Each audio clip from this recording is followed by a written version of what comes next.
La question financière tient une place centrale à la COP27 de Sharm el-Sheikh en Égypte. Lors de la deuxième journée du sommet, la plupart des dirigeants africains et des pays en développement ont réclamé plus de moyens pour faire face aux conséquences du changement climatique.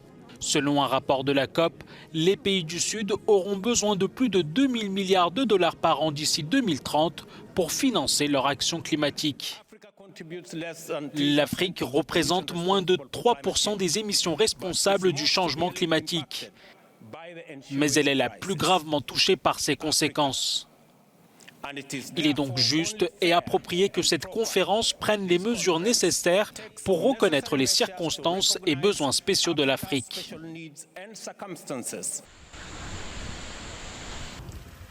La première ministre de la Barbade, Mia Mottley, dont le pays est frappé de manière récurrente par des phénomènes météorologiques extrêmes, a été l'un des nombreux dirigeants à critiquer les pays industrialisés pour avoir délaissé le reste du monde.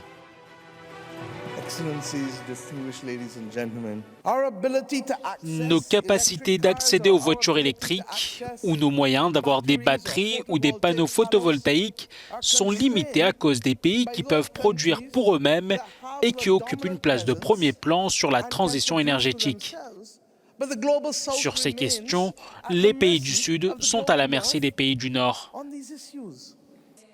En 2009, à Copenhague, les pays riches avaient promis 100 milliards de dollars par an aux pays du Sud à partir de 2020.